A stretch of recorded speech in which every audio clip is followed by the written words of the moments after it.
Well, welcome to Oakley Farm and Hatchery. I'm Brian.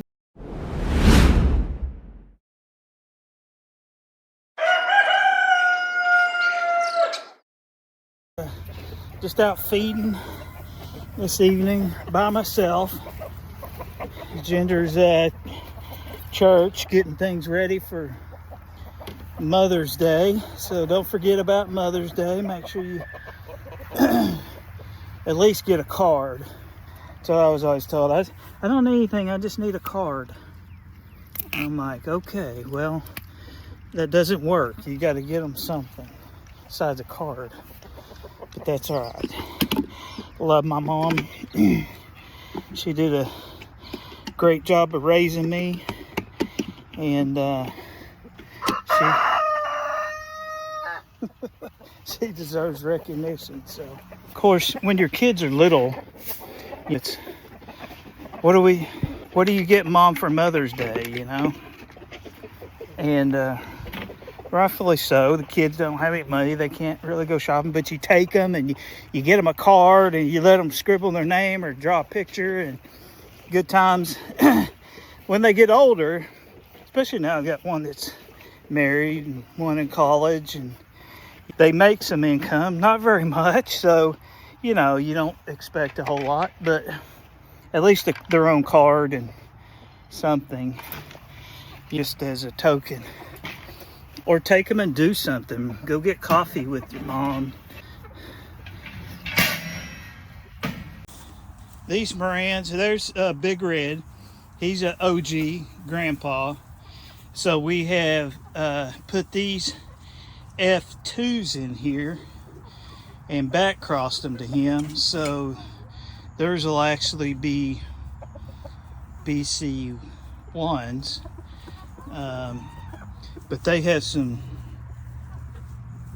fantastic eggs, really nice, and their kids will be even better. You girls lay, I bet these girls, I put them in here with Big Red, and just to get his genes, because he has amazing genes, and he came out of a really dark egg. And these girls probably lay, usually Moran lay like 4 eggs a week, say. These girls have laid, both of them have laid 3 days in a row, and so they've been laying more like 5 eggs a week. So there are about 9 months old, so they still got a lot of time to go. But good job, guys. All right, back to the Mother's Day story. It's kind of funny now. I'm not being rude. Not that I don't appreciate my wife, but my kids will ask me, what do you get mom for Mother's Day? And I'll say, she's not my mom. What are y'all getting her? Just joking. I always get her something because I appreciate her as a mom. It's not about just your mom. It's just celebrating moms in general. Moms, grandmas, anyone that's been a mom. And I appreciate her. She's been an amazing mom raising our kids and providing for them. And I really appreciate her. So anyway, we always like to kind of go in, get something useful, and I'll show it to you later what we got. We kind of call it a Mother's Day, Father's Day combined, so we can get something a little significant that we want, and instead of, you know, just something like flowers or something that will, oh, a lot of water there, you know, that will, flowers, okay, they're great. I always get my mom flowers on Mother's Day. I'm not saying that, I'm just saying my wife is a what do you call her? She has a name. A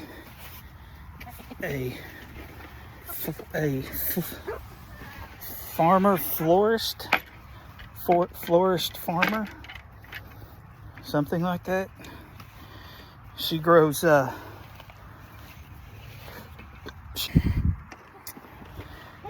cut flowers, and so I think they call them a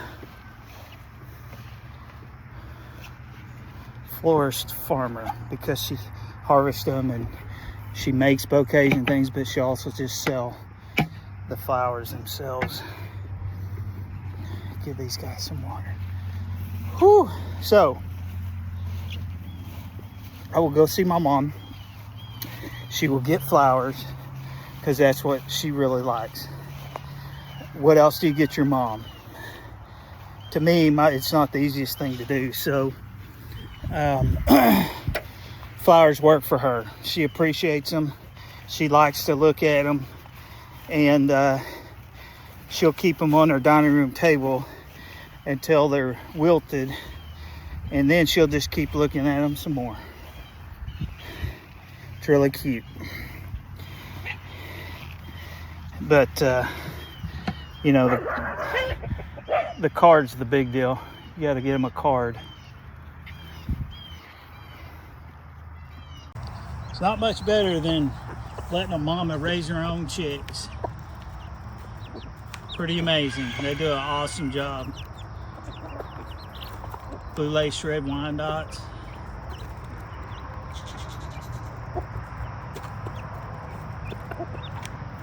Growing up. Hello, Tina. What are you guys up to? A couple of y'all looking a little rough. My goodness.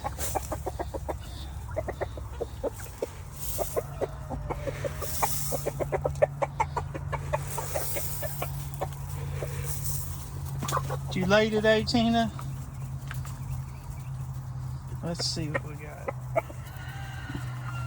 Well, we just put this nesting box in here. Oh, sorry about that. We just put this nesting box in here. Yesterday they laid right next to it. A little nesting pile. Looks like today they did exactly what I thought they would do. We moved it closer to the corner so they might, you know, get used to it. They got close. One at least got it up there on the box. Oh, looks like there's one inside. Didn't roll out. And 4 on the ground. Not bad. You guys will get it figured out. Let's see if there's any in here. It rolled out. Nope. So 1 in the box, 1 on the roost, and 4 in the corner. Well, that's a good egg. Oh man, look at there. Look at that. Focus. Can you see it?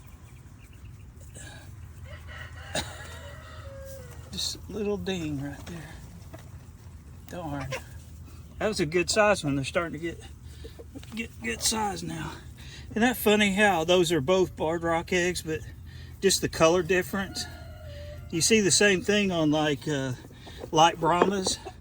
They'll have one that's a little more brownish than whitish, and of course that one's real light too. Just interesting. Good job, guys. Well, 6 out of 8 laying today ain't bad. I'm sure the other 2 in Tina will lay tomorrow. Come here, Bill. Come here. What have you got? Look at this dog. It's supposed to be Mom's lap dog, covered in grass seed. Oh boy. What are we gonna do with you? Oh my gosh.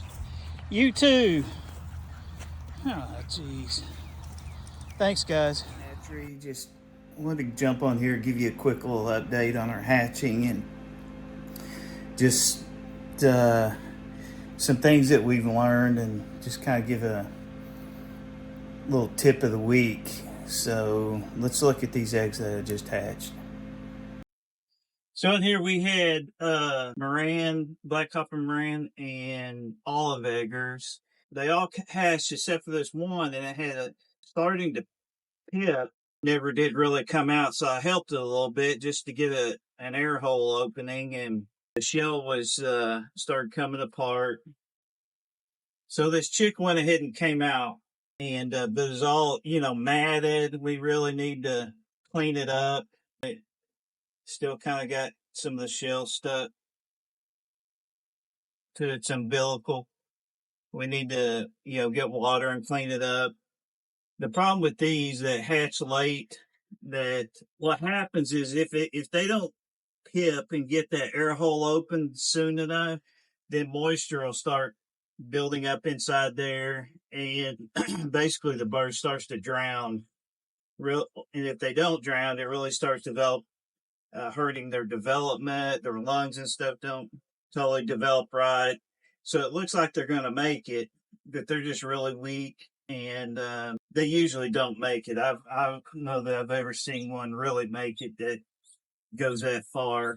They'll live maybe a day or two, think they're okay, but then they wind up not making it. It's just not much you can do about it. So chicks really need to pip, and then once they start pipping, they really need to get out of that shell very quickly, as quickly as possible. And when they're in there for 24 hours pipped and just not doing a whole lot, that's not good. You're just going to start having problems after that. And so we just seen it hundreds of times where they start to pip and then take forever to start unzipping and getting out of that shell. So after a certain period of time, you don't want to wait too long. You may go in there and help them out, but to just sit around and wait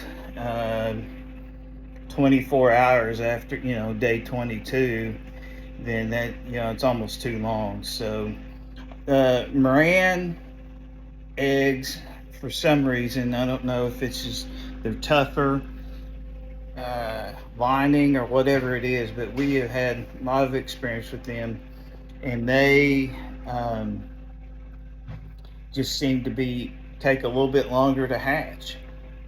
We had a hatch rate of 12 out of 17 on this Moran that actually hatched. I'm not sure what the viability of those that are still in there are, but they take day 21. We had some start hatching, but it can take up to, I think the last one is like 20 hours. 21 days and 20 hours, almost 22 days before they all came out, just naturally and healthy. But here we are on day 23 with this little chick, and they just usually don't do real well. So you kind of just cut your losses and say, we got what we got and thankful for it.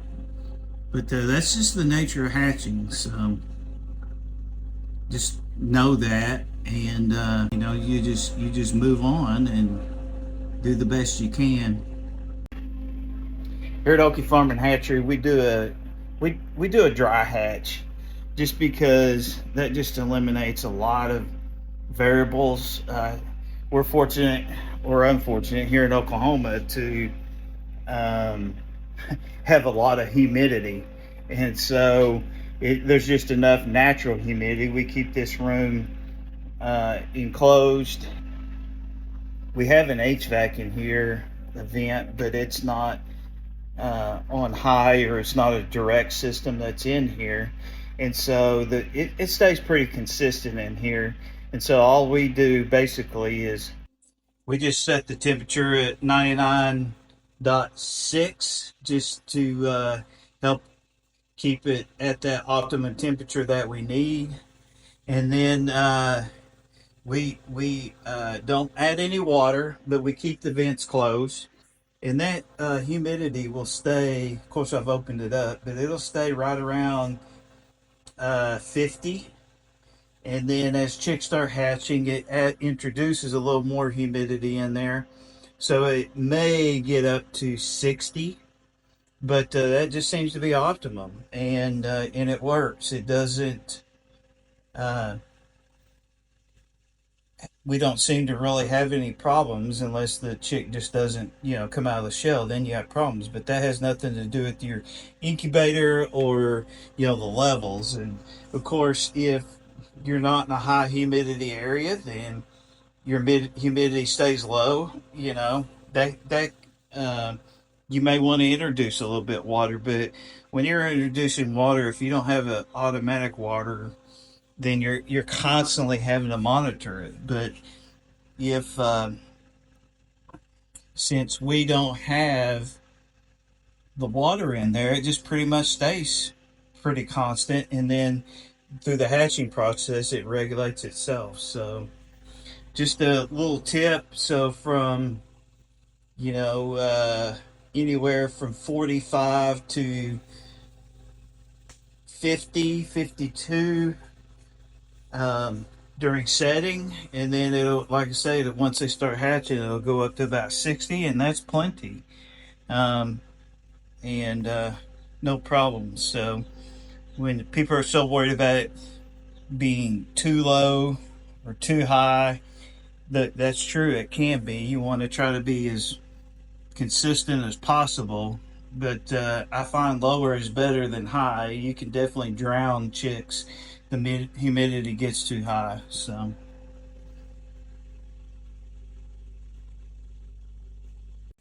Okay, here's what happened. The door got left just a little bit open by one of the kids today. And when I came back in the house, I told her to go shut the door. And she goes to shut the door. And she goes, oh, there's a chicken in here. There's a chicken in your room. And so I go in there to get the chicken and try to shoo her out the door. And she winds up running through the whole house before uh, she finally goes out.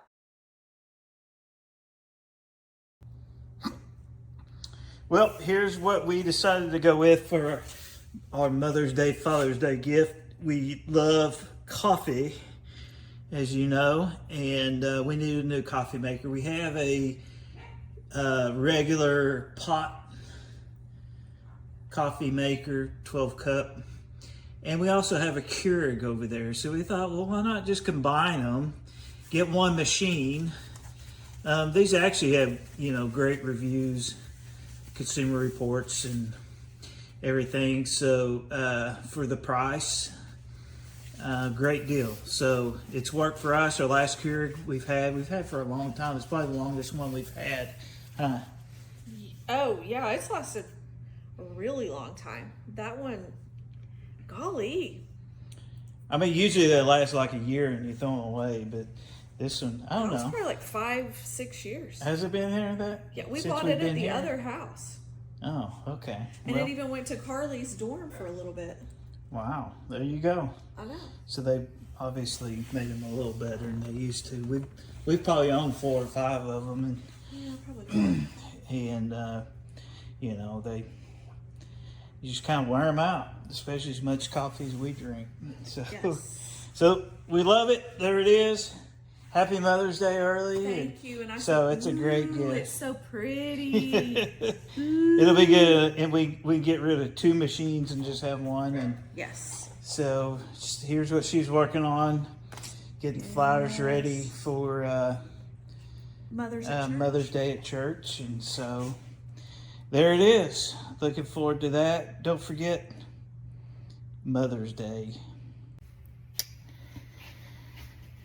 Just want to give a shout out and thank all the moms out there, and for everything that you do. We wouldn't be here without you, literally. And I know this will come out before Mother's Day, but just wanted to share that message, and we'll, I'm sure, have some more stuff from actual Mother's Day.